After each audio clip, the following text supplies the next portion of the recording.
Assalamualaikum warahmatullahi wabarakatuh. Oke, bertemu lagi dengan saya di channel DM Bramasta, dan kali ini saya akan membahas tentang produk Sony lagi. Yang sebelumnya saya pernah unboxing juga Sony Xperia 5 Mark III, dan kalau kalian belum lihat videonya, linknya ada di pojok kanan atas, dan pernah saya compare juga dengan Pixel 6.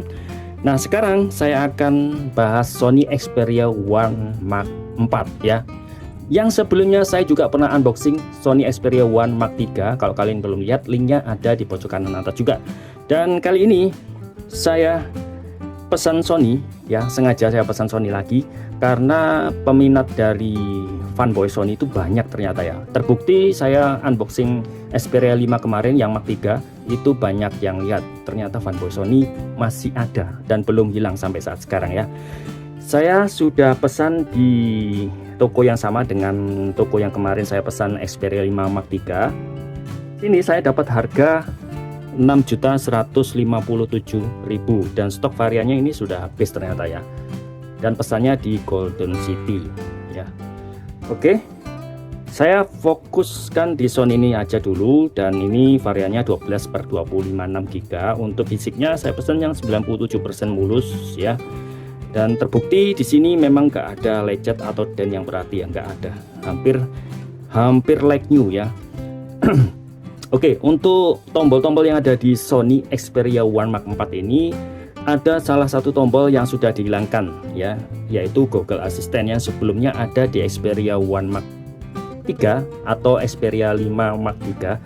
Untuk bentuknya pun sangat mirip di Sony Xperia One Mark III ya. Ini mirip banget, plek-ketiplek kalau nggak salah ya, ini memang benar-benar mirip. Cuman untuk bahannya itu lebih premium di Sony Xperia One Mark IV atau Mark IV ini, karena depan belakang sudah memakai Corning Gorilla Glass Victus ya. Jadi lebih oke. Untuk versinya saya pesan yang Docomo, ini ada tulisannya Docomo. Karena yang kemarin aku pesan di Sony Xperia 5 Mark III itu versi yang softbank, dan itu jengkel sekali ya, sinyalnya itu kurang greget ya, sinyalnya itu kurang nendang. Kalau yang versi Docomo ini sinyalnya oke lah ya, sinyalnya lebih kuat daripada yang versi softbank. Oke, untuk layarnya seperti biasa dia pakai layar 4K ya, SDR10 Plus, dan dia memiliki warna 1 miliar warna, dan kecerahannya bisa mencapai 50% lebih cerah, lebih hidup, lebih cerah daripada Sony Xperia One Mark III. Jadi saya pakai Sony ini memang kalau dibawa ke terik matahari atau siang hari di lapangan atau terbuka gitu, ini masih bisa ya, masih bisa dipandang ya, dan masih nyaman untuk dipandang. Untuk kecepatan fingerprintnya pun saya rasa di Sony Xperia generasi keempat ini lebih cepat dari generasi yang ketiga ya. Terbukti ini memang cepat dan akurat. Untuk perbedaan yang lainnya saya kira nanti akan kita bahas ya. Untuk fingerprintnya tadi masih oke. Lanjut kita langsung masuk ke AIDA 64 aja untuk melihat jeroan yang ada di HP ini. Dan di sini di model perangkat Sony Xperia One Mark IV ya, versi Docomo. Lalu ini RAM-nya terpasang 12 GB dan internalnya 256 GB. Untuk CPU-nya dia menggunakan Snapdragon 8 Gen 1. Terus untuk fabrikasinya 4 nanometer.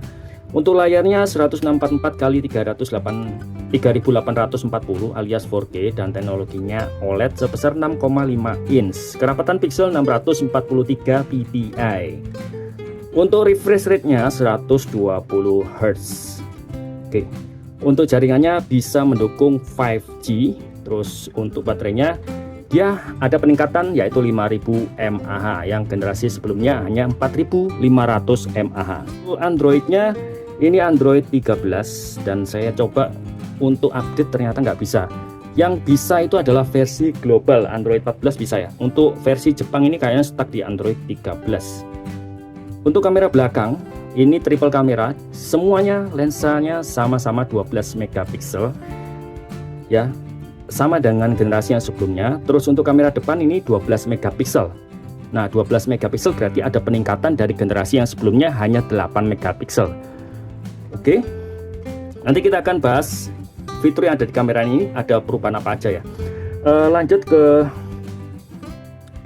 layarnya. Yang jelas ini layarnya terang banget. Kita akan coba lihat layarnya guys. Kita akan setel video 4K.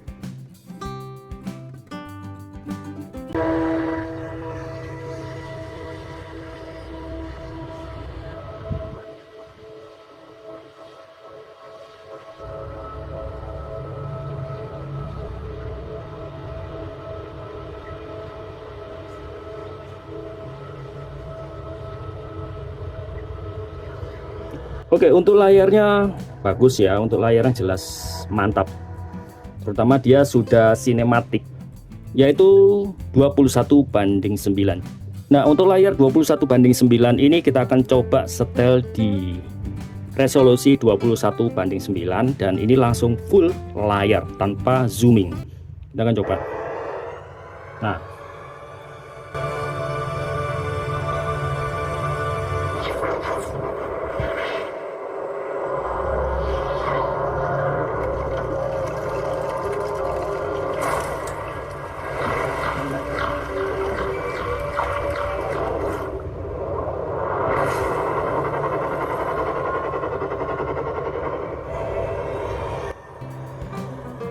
oke, untuk layarnya benar-benar memanjakan mata ya, karena memang ini resolusinya cukup besar yaitu 4K dan dia mendukung HDR10 Plus dan memiliki warna 1 miliar warna, jos, dan juga bisa 120 Hz untuk layarnya. Wah, wis, ini kalau soal layar, wis ini cukup ya.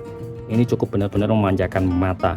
Dan untuk baterainya pun lebih awet dari Sony Xperia One Mark 3 yang kemarin aku unboxing 7 bulan yang lalu. Kalau kalian belum lihat, silahkan monggo lihat, linknya ada di bawah deskripsi. Oke, untuk lainnya kita akan loncat langsung ke kamera, karena perbedaan dari kamera generasi yang sebelumnya itu peloncatannya cukup jauh ya. Yang pertama adalah lensanya memang sama-sama 12 megapiksel ya, dan sama-sama berkolaborasi dengan Zeiss juga. Cuman di sini settingannya beda. Untuk 4K yang sebelumnya itu hanya di lensa utama, tapi untuk generasi yang keempat ini di semua lensa bisa 4K. Mantap kan? Terus untuk telefotonya itu bisa true optical zoom, jadi bukan digital zoom. Yang sebelumnya Xperia One Mark 3 itu digital zoom ya, karena memang lensanya ini bukaannya 85 sampai 125 itu pergeseran kameranya memang optical zoom ya, true optical zoom. Ingat ya, jadi 85 sampai 125 itu pergerakannya adalah true optical zoom. Kalau versi yang Sony Xperia One Mark 3 itu adalah digital zoom. Untuk ukurannya 70 dan 105. Jadi misalnya kalau kalian zoom di 80 atau 90 atau 100 itu digital zoom, bukan optical zoom yang seperti generasi yang keempat ini. Ya, itu perbedaan true optical zoom dan digital zoom. Oke, peningkatannya cukup bagus.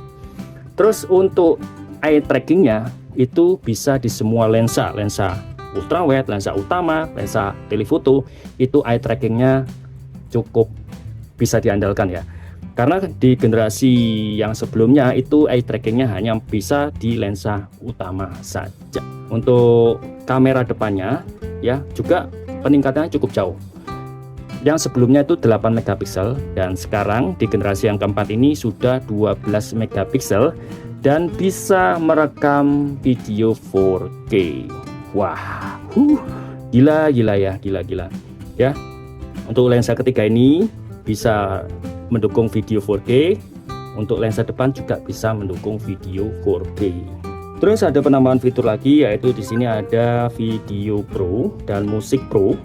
Musik Pro itu kalau di versi Jepang ini saya lihat kok nggak ada ya untuk fitur Musik Pro-nya. Harusnya ada sih. Apakah hanya unit global aja, saya nggak paham. Bagi kalian yang paham, tulis saja di kolom komentar ya, karena memang fitur Musik Pro ini mendukung juga untuk video pro-nya ya, ada penambahan video pro. Untuk sinyalnya gimana Bang? Untuk sinyalnya sementara ini saya pakai Indosat Ooredoo dan katanya sellernya Al Operator, tapi kemarin saya juga coba pakai Telkomsel juga bisa, tapi saya nggak menjamin ini bisa bertahan berapa lama ya, karena memang ini belum terdaftar di Bea Cukai resmi. Jadi ya wis, hati-hatilah kalau membeli gadget yang belum terdaftar, itu bisa kebegal atau enggaknya nunggu waktu saja gitu ya. Terus ini bisa dual SIM dan ini modelnya tarik aja. Dan di Sony generasi yang keempat ini sudah ada perbaikan, yaitu kalau kita cabut biasanya di Sony itu mati ya HP-nya, tapi ini enggak. Nah, aman kan? Di generasi yang keempat ini tarik ataupun masukkan kartu SIM cardnya, dia nggak akan restart, jadi aman. Dan ini modelnya seperti ini ya. Ini bisa, yang unit global ini bisa untuk dual SIM hybrid ya, ataupun kalau single SIM bisa menambahkan memori. Tapi ini berhubung Jepang ya hanya satu SIM saja ya, yang satunya ini adalah memory card, tapi dia bisa menambahkan eSIM ya. Kita akan coba di sini, lihat di jaringan internet. Nah, Indosat Ooredoo, dan di sini ada tanda plus, artinya dia bisa pakai eSIM. Dan kita bisa lihat emailnya di sini ada dua ini ya, artinya bisa dual SIM, yang satunya adalah eSIM. Oke, segitu aja untuk hasil kamera ya. Untuk hasil kamera dari Sony Xperia One Mark 4 ini saya akan lakukan di outdoor aja ya, di outdoor supaya nanti hasilnya lebih bagus.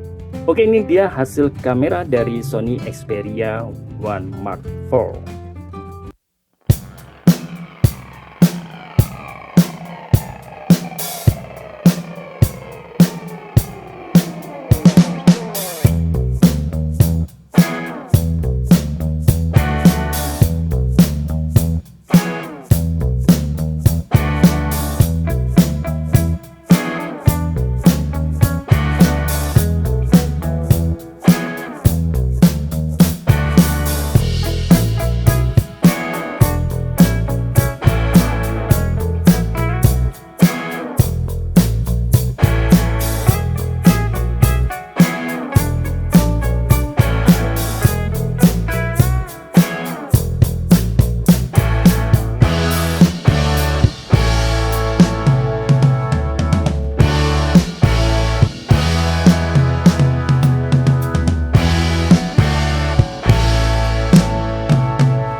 Oke, gimana menurut kalian hasil kamera dari Sony Xperia One Mark 4 ini? Lebih bagus ya, kalau menurutku lebih ada peningkatan daripada generasi yang sebelumnya. Memang si Sony ini agak sensitif kalau soal panas ya, jadi kalau ada panas dikit dia mematikan fitur kameranya.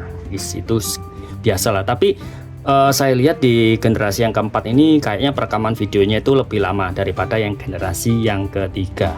Ini juga mempengaruhi Snapdragon yang digunakan ya, itu Snapdragon 8 Gen 1 yang lebih bagus daripada 888. Oke, segitu aja video dari saya, kurang dan lebihnya saya mohon maaf yang sebesar-besarnya. Kalau kalian mau tanya-tanya silakan aja di kolom komentar, atau pemakai Sony Xperia One Mark IV ini ceritakan aja pengalaman di kolom komentar juga, atau bisa DM di Instagram aku di Rafael Putra Gadget. Dan gitu aja video dari saya. Wassalamualaikum warahmatullahi wabarakatuh. Sampai ketemu di video berikutnya. Bye bye.